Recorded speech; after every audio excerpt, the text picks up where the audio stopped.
श्रावक के 36 कर्तव्य में जो हमारा विवेचन चल रहा है वो चल रहा है मिथ्यात्व का त्याग और सम्यक्त्व को धारण करना। परिहर मिच्चत दरह सम्मतम, सम्यक्त्व को धारण करना। मैंने कल अपने प्रवचन में बताया था कि किस तरह से हम शंका कर लेते हैं, किस तरह से हम आकांक्षाएं करते हैं, विचिकित्साएं करते हैं।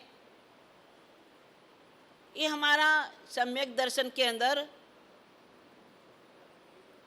आचार है कि हमें धर्म के प्रति, जिन वाणी के प्रति शंका नहीं, श्रद्धा से ग्रहण करना है। अगर हमने शंका कर दी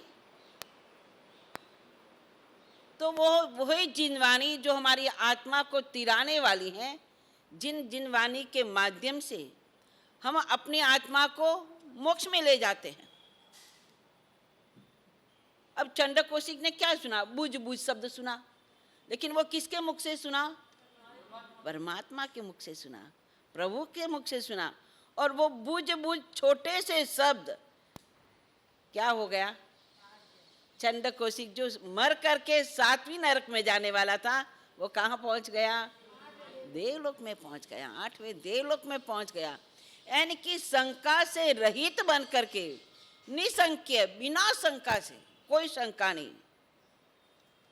परमात्मा ने कहा वो सत्य है, उसको हमें जीवन में धारण करना है।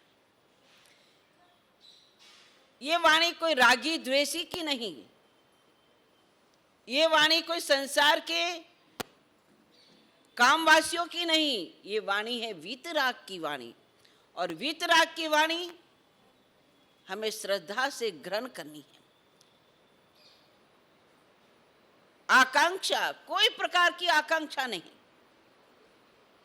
हमें ये चाहिए, वो चाहिए, ये मिल जाए, ये मिल जाए, वो मिल जाए, ऐसा कोई फल की आकांक्षा के बिना जो परमात्मा ने मार्ग बताया है, जो हमारी आत्म विकास का मार्ग है, उसको आप जीवन में अपनाते रहो।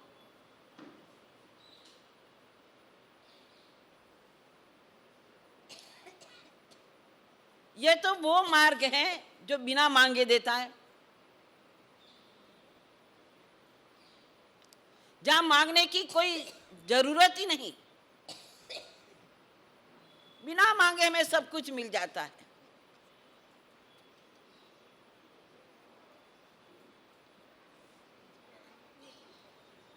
अब आप देखिए, संप्रति का जीव, उसके जीवन की एक घटना है, बड़ी सुनने लायक है। भिखारी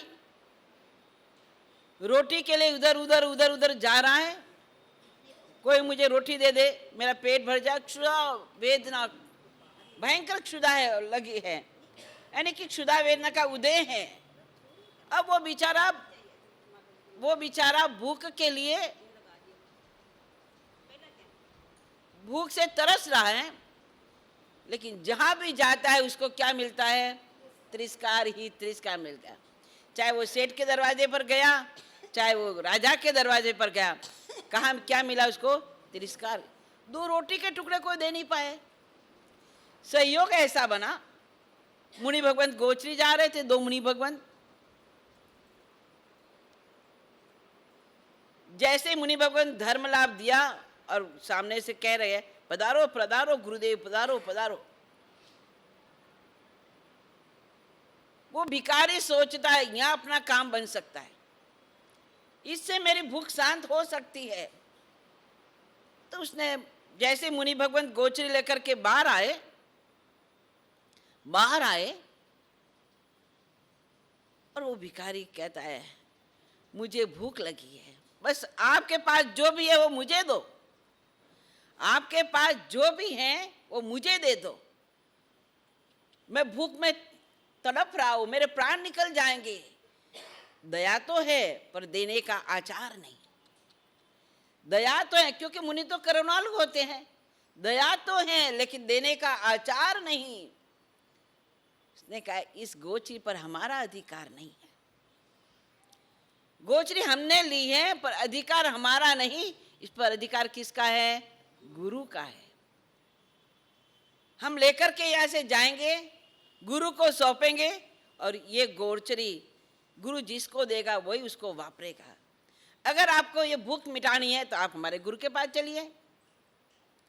आपको अगर अपनी भूख को शांत करना है, आप हमारे गुरु के पास चलिए। वो जैसा योग्य लगेगा वो वैसे कर लेंगे, जैसे योग्य लगेगा उसे वैसे करेंगे। और सचमुच में वो भिखारी उस मुनियों के साथ पीछे पीछे पीछे पीछे उपाश्रय में जाता है। मुनियों ने आवसे आवसे कह करके उपाश्रय में प्रवेश किया। गुरु भगवान के सामने गए, जो जो गोचरी लाई थी उन्होंने उनकी गुरु के सामने रखी, गुरु को बताया उसके, और रख करके गुरु ने उस गोचरी पर अपनी दृष्टि डाली।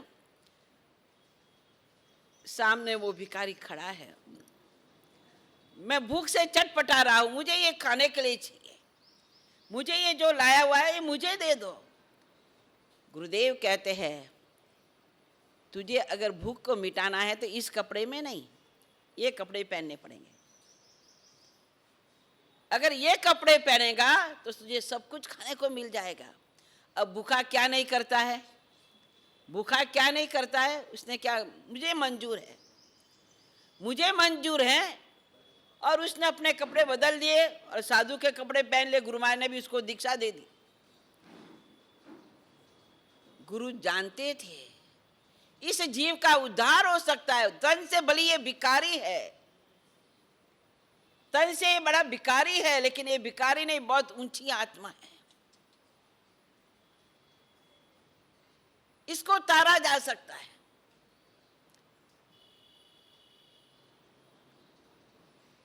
और सचमुच में संयम देकर के किसी साधु, कोई साधु गोचरी के लिए नहीं बैठा, उनको ही बैठाया। जितनी भूख थी उतना उनको पेट भर करके खिलाया। गुरुदेव ने पूछा और भी तुझे वापरना है?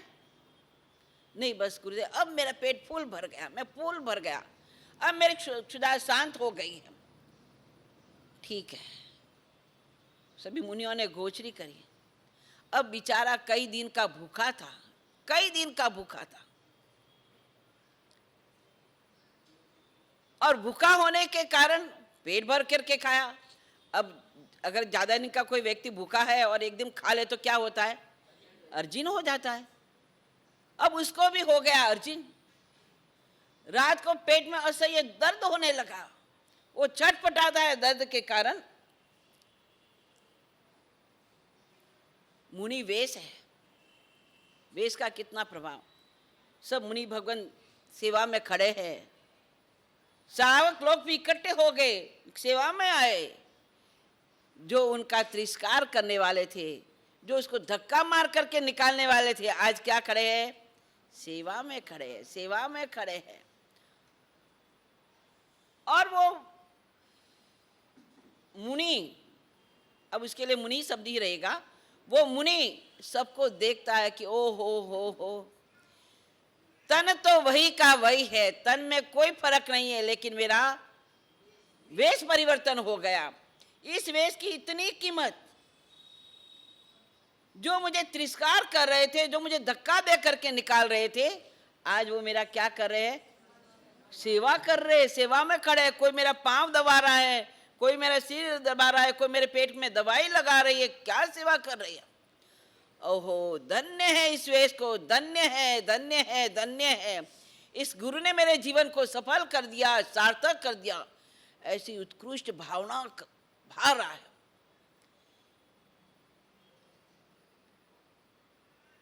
और उस भावना के अंदर आयुष्य का बंध पड़ा नहीं।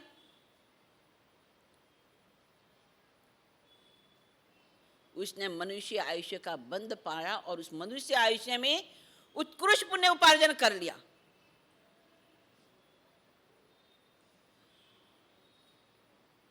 कुछ ही समय में उस आत्मा ने उस देह का त्याग कर दिया। उस आत्मा ने उस देह का त्याग कर दिया।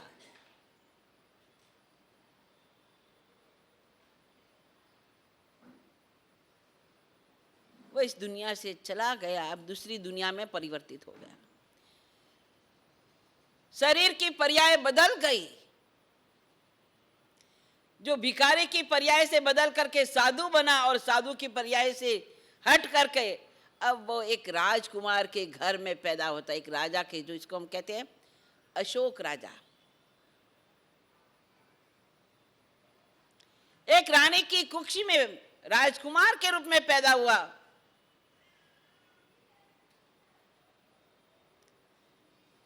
राजा के घर में जन्म लिया।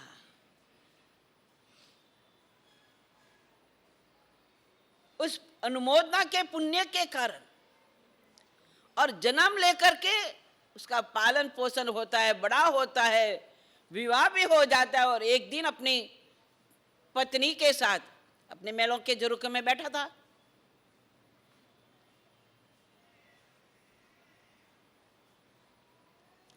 महलों के झरोखे में बैठा था और संयोग से आचार्य भगवान का पदार्पण हुआ।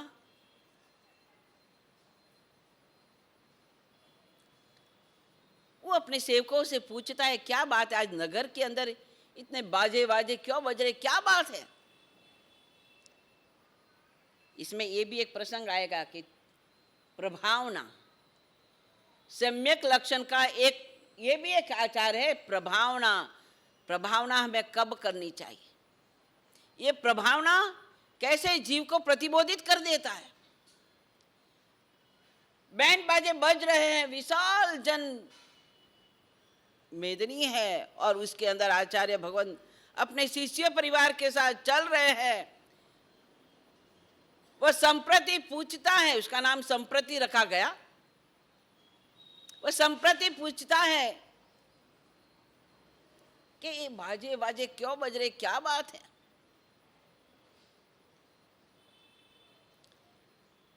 जैनों के गुरु पधारे हुए इस नगर में और जैन लोग मिल करके गुरु का क्या कर रहे हैं, स्वागत कर रहे हैं, नगर प्रवेश करा रहे हैं। अच्छा, और जैसे ही वो देखता है खिड़की में होकर के, उसकी नजर पड़ती है गुरुदेव के ऊपर और कहता है, इनको तो मैंने कहीं देखा है, इनको तो मैंने कहीं ना कहीं देखा है।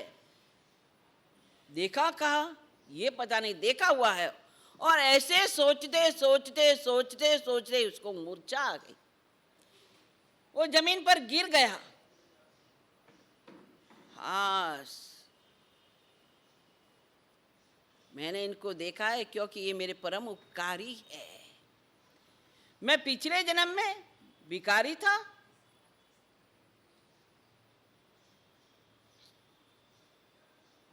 और भिखारी से इतने ऊंचे पद पर मुझे बैठाने वाले ये, इनकी कृपा। वो उठ करके अपने मेलों की सीढ़ियों से नीचे उड़ता था और गुरु के चरणों में जाकर के झुक जाता है, झुकता है, वंदन करता है और गुरुदेव से कहता है, गुरुदेव आप मेरे को पहचानते हो, आप मेरे को पहचानते हो। गुरुदेव ने कहा, तुझे कौन नहीं पहचाने भैया, तुझे, तू तो राजा है, इस नगरी का राजा है, तू इस उज्जैन नगरी का मालिक है, तुझे कौन नहीं पहचाने। गुरुदेव, ये दृष्टि नहीं, ये दृष्टि से मत देखो, मुझे राजा की दृष्टि से नहीं, आप दूसरी दृष्टि से देखो, अपने ज्ञान के द्वारा देखो। गुरुदेव ने अपने ज्ञान के उपयोग से देखा, ओ हो, यह तो वो भिक्षुक,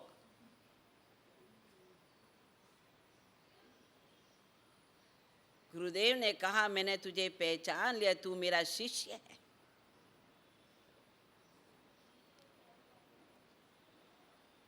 ये संयम का प्रभाव, स्थिरीकरण का प्रभाव।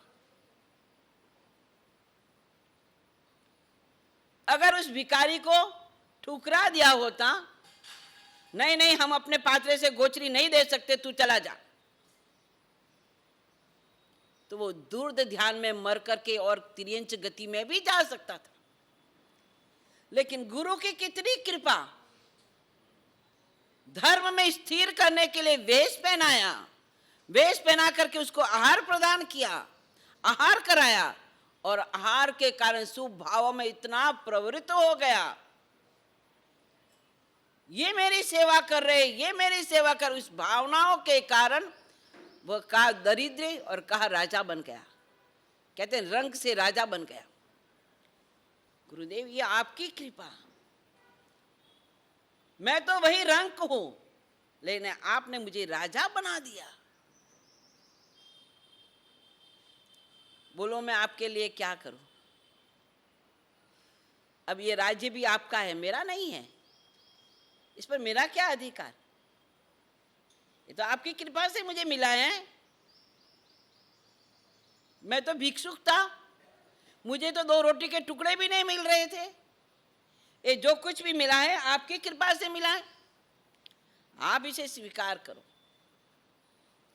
गुरुदेव कहते हैं जैन साधु कंचन कामिनी और राज्य के त्यागी होते हैं।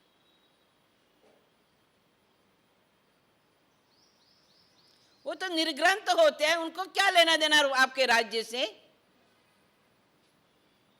नहीं गुरुदेव, कुछ तो स्वीकार करना पड़ेगा, कुछ तो स्वीकार करना पड़ेगा। और वही संप्रति एक गुरु की प्रेरणा से 30 देशों का राजा तो बनता ही बनता है, और 30 देशों का राजा बन करके भी कितने मंदिर, 1.25 लाख जिन मंदिर बनाए और 1.25 करोड़ जिन प्रतिमाएं बनाई, इतना ही नहीं कितनी दानशालाएं वगैरह भी खुलवाई। ये वही संप्रति स्थिरीकरण, स्थिरीकरण।